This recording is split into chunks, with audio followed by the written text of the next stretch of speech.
여러분 안녕하세요. 오롱작입니다. 요런 기사 많이 보셨죠? 30대가 40대보다 아파트를 많이 산다. 아니면 40대가 더 많이 산다. 20대가 더 많이 산다. 그런데요. 우리가 이 기사를 본 다음에 뭔가 와닿은 게 한 번이라도 있으세요? 누가 뭘 사든 사실은 별 의미가 없지 않으세요? 하지만 요 안에는 원래 뭔가 특정한 의미들이 들어 있습니다. 한국 사회는 비슷비슷하게 살아가거든요. 20대, 30대, 40대, 50대.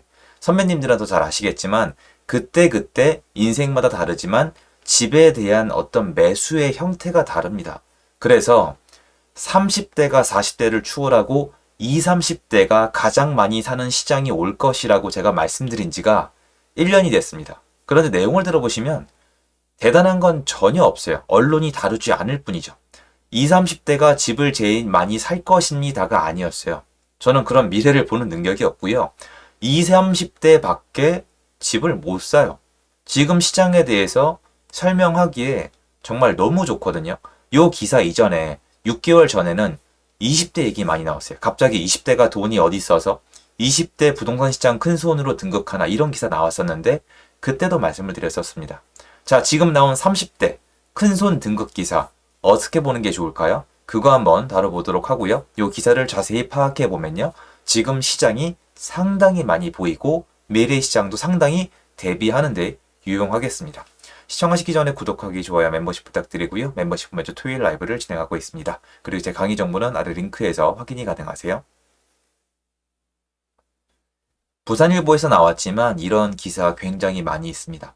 아파트 매매 큰 손 등극한 30대, 40대 첫 추월. 상식적으로 생각을 해보죠. 20대가 집 살 돈이 있을까요? 없어요. 상식적으로 그건 좀 그래요. 부모님이 사주시더라도, 요거 중요합니다. 부모님이 집을 사주시더라도 제가 상담을 해보면요. 20대에 안 사주세요. 부모님이 집을 사주시더라도 세금 문제나 각종 이 교육 문제도 있기 때문에 왜냐면 너무 일찍 재산을 줘버리면 그 신경 쓰시거든요. 30대에 사주세요. 아니면 40대에 사주세요. 20대에 사주시는 경우는 잘 없어요. 야, 결혼할 수도 있지 않냐? 요새 20대에 결혼을 많이 하나요? 물론 있죠. 있는데 잘 안 그렇습니다. 30대에 많이 사줘요. 자, 그러면 30대는 집 살 돈이 있냐? 없습니다. 30대가 집을 살려면 대출을 끼든가 전세를 끼든가. 근데 대출을 끼게 되면은 무조건 연끌을 할 수밖에 없죠.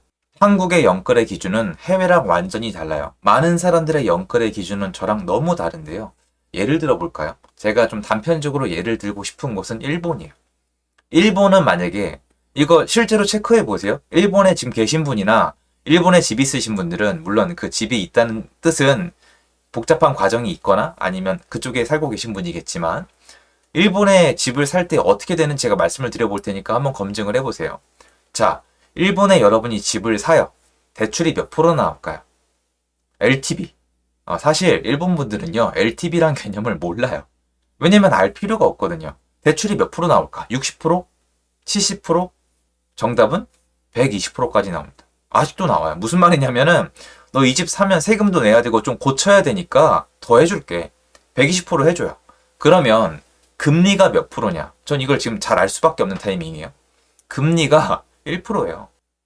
하지만 이럼에도 불구하고 일본의 젊은 층은 집을 잘 안 삽니다. 왜 그러냐? 엄연히 따지면은 수급의 문제예요.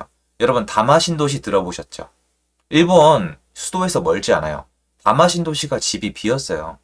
공급을 충분히 했단 말이에요. 물론 도쿄에는 부족하다고 보지만 도쿄에 더 하게 되면 그렇게 되겠죠? 자, 그러면 일본은 LTV가 120%네요. 금리가 1%입니다. 일본 신문 기사를 뒤져보세요. 연끌이란 단어가 나오는지. 젊은이들이 본인의 미래를 담보로 부동산에 투자했다는 얘기가 나오는지 한번 찾아보십시오. 나오지 않습니다. 이런 차이가 있는 거예요. 한국은 LTV가 잘 나와봤자 70%입니다.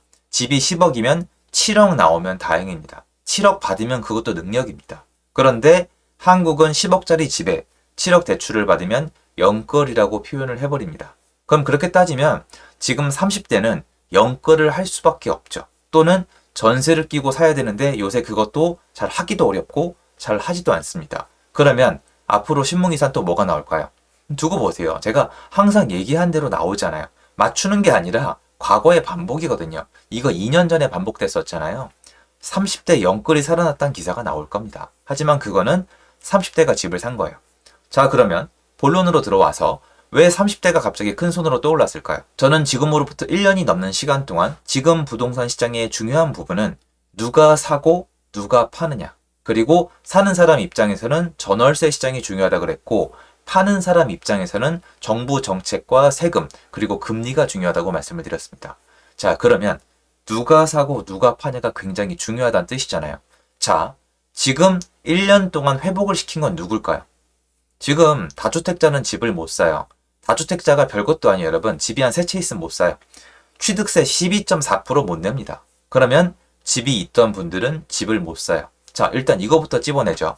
기존에 집이 있을 확률이 높은 사람은 상대적으로 20대, 30대, 40대 중에 기존에 이미 집을 가지고 있을 확률은 누가 높을까요? 당연히 40대가 높습니다. 가정을 꾸렸을 테니까요. 20, 30대는 무주택자가 많았을 겁니다. 그런데 기존에는 왜 40대가 큰 손이었을까요? 집이 이미 있는데도 40대가 큰 손이었던 이유는 갈아타기를 하기 때문입니다. 자, 그런데 갈아타기에는 치명적 약점이 있습니다. 갈아타기는요, 내 집이 팔려야 새 집을 삽니다. 내 집이 팔려야 합니다. 내 집이 팔린다는 건 누군가 사야 합니다. 누군가는 누가 사야 할까요? 그죠? 생애 최초로 집을 사거나 세입자가 사거나 아니면 다른 갈아타기가 사야 되는데 이게 완전히 막혀버렸죠. 대출이 제대로 나오는 것도 아니고 이자가 저렴한 것도 아니고 그렇다고 해서 또 생애 최초로 집을 사는 사람들이 돈이 많거나 지금 살 분위기도 아니고 집이 안 팔리죠. 그러다 보니까 갈아타기가 안 돼요. 갈아타기가 안 되는 이유는 집이 안 팔리니까요. 그러면 지금 저가란 이유로 내 집 마련을 하는 사람들은 누굴까요? 무주택자인 사람들이 대부분이겠죠. 그러면 이 사람들은 연령층이 젊겠죠. 그래서 제가 20, 30대가 신문기사에 나올 거라고 말씀을 드린 것 뿐이에요. 왜? 이분들밖에 지금 집을 못 사요. 50대는 말할 것도 없죠. 그러면 앞으로 시장을 봄에 있어서 갑자기 40대가 돌아왔다 또는 50대가 돌아왔다는 뉴스가 나온다는 것은 갈아타기가 조금씩 풀린다는 겁니다. 지금 이렇게 매수세를 외부적인 경제 요인과 어떤 정치적인 규제 요인으로 묶어놨기 때문에 움직이질 못해요. 거주 이전이 제대로 안 됩니다. 너무 안 되다 보니까 월세를 선호합니다. 월세를 선호하는 걸로 부족해서 아파트에서 밑으로 내려옵니다. 밑으로 내려온다는 표현을 써서 저 죄송하긴 한데요. 일반적으로 그렇게 인식을 하니까요. 그러면 쭉 정리를 해보면 아파트 큰 손으로 등극한 30대 이건 좋은 뉴스가 아니에요. 갈아타기가 잘 안 되고 생애 최초로 집을 사는 사람들만 사고 있다. 이렇게 볼 수도 있습니다. 그리고 예전에는 한 달 평균 6,000건이었다면 지금은 3,000건이 오락가락합니다. 딱 답이 나오죠. 집을 살 수 있는 사람이 정해져 있으니까 거래 건수가 1년 넘게 제대로 나오지가 않는 겁니다. 자, 그러면 이 30대는 어떤 집을 사고 있느냐? 일단 집에 돈이 많다. 부모님이 부자다. 이런 분들은 좋은 지역 아파트를 사는 거예요. 회복했죠. 잠실 리센츠인데요. 여러분 여기 보시면 검은색 점들 있죠. 이게 거래 건수입니다. 거래가 꽤 되면서 시세가 전고점을 회복을 해버렸는데요. 잠실은 토지거래 허가구역이에요. 대출도 안 나오고 전세 끼고도 못 삽니다. 거의 이 정도 돈이 현금이 있다고 생각하시는 게 맞습니다. 그런데 참 재미있게도 이 현금은요. 오래 일했다고 가질 수 있는 게 아니에요. 어떻게 일했냐에 따라 다릅니다. 물론 정말 잘 모으신 분들은 가능하겠지만 웬만한 월급 가지고 20억이 넘는 돈을 모을 수는 없는 겁니다. 그러면 여기서 우리가 알아야 되는 건 이 시장을 회복시키신 분들은 집에 상당한 돈이 있고 부동산 시장에 상당한 관심이 있고 그리고 내 집 마련을 했다는 걸 파악할 수가 있는데요. 그러면 명의가 무주택자여야 되고요. 그러면 기존에 집 있는 분들은 못 샀다는 거잖아요. 전세도 못 키고 대출도 안 나오니까. 그러면 좀 젊을 가능성이 높은데 이런 돈이 있었다는 겁니다.